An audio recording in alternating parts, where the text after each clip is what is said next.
Bien-aimés dans le Christ, dans l'évangile du jour, le Seigneur se met en colère dans le temple contre la corruption du sacré.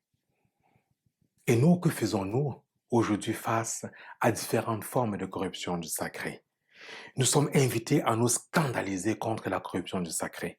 Lorsque nos églises sont profanées, lorsque des tabernacles dans nos lieux saints sont profanés, lorsque des prêtres sont tués dans des églises en pleine messe, égorgés sur des autels, lorsque des chrétiens sont tués dans des églises, nous sommes invités à nous lever, à nous scandaliser contre la corruption de l'être humain qui est le temple de Dieu, qui est un corps, un lieu sacré de l'Esprit Saint. Lorsque des femmes, des hommes, des enfants sont violentés, sont utilisés comme esclaves, lorsque des femmes sont utilisées pour l'esclavage sexuel, des jeunes hommes utilisés pour la pornographie, l'esclavage sexuel, nous sommes invités à nous scandaliser contre toute forme de violence. Lorsque des réfugiés, lorsque des demandeurs d'asile, des immigrants sont utilisés parce qu'ils ne connaissent pas leurs droits. Oui, lorsque l'être humain est utilisé pour le trafic d'organes. Oui, nous sommes invités à nous scandaliser contre cette forme de corruption du sacré.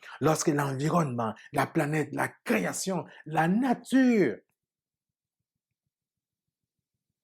est corrompue, utilisée pour des fins économiques. Bien-aimé dans le Christ, le Seigneur s'est levé, s'est mis en colère dans le temple. Et nous, que faisons-nous? Restons-nous silencieux face à toute forme de corruption du sacré? L'Évangile aujourd'hui nous invite justement à ne pas rester calme, à nous réveiller, à nous lever et à dire stop, ça n'est assez. Il est de notre responsabilité, nous avons l'obligation morale de nous lever contre toute forme de corruption du sacré. Amen.